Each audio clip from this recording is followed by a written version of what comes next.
బీసీలకు రిజర్వేషన్లు పెంచడమే లక్ష్యంగా రేవంత్ రెడ్డి సారథ్యంలోని తెలంగాణ ప్రభుత్వం రాష్ట్ర వ్యాప్తంగా కులగణన చేపట్టిన సంగతి తెలిసిందే.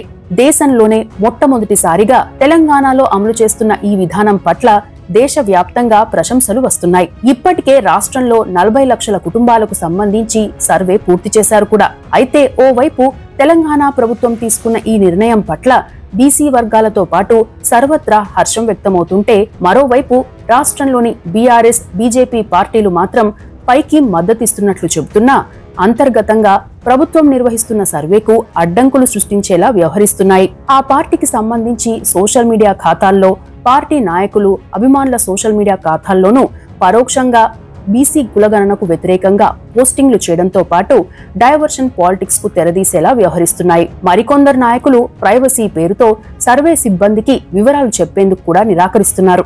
కానీ తాజాగా కేసీఆర్ కుమార్తె, మాజీ MP, BRS MLC Kalvakuntla Kavitha మాత్రం కాస్ట్ సెన్సస్ కి సహకరించారు. తమ కుటుంబ పూర్తి వివరాలు సర్వే సిబ్బందికి చెప్పడంతో పాటు వారితో కలిసి ఫోటో దిగారు. ప్రస్తుత ఎమ్మెల్సీగా ఉన్న కవిత కొన్నాళ్ల క్రితం ఢిల్లీ లిక్కర్ స్కామ్ లో ఇరుక్కున్నారు. కొన్నాళ్లు జైలుకు కూడా పోయి వచ్చారు.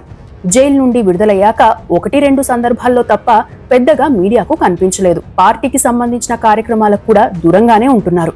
ఈ విషయంపై ఇప్పటికే బీఆర్ఎస్ లో చర్చ జరుగుతోంది. అయితే కులగణనను పరోక్షంగా బీఆర్ఎస్ వ్యతిరేకిస్తున్నప్పటికీ కవిత మాత్రం సర్వే సిబ్బందికి సహకరించడమే కాకుండా వారితో ఫోటో కూడా దిగారు. ప్రస్తుతం బీఆర్ఎస్ లోనూ ఈ అంశం హాట్ టాపిక్ గా మారింది. అదే సమయంలో ఇది ఇక్కడి వరకే పరిమితమవుతుందా?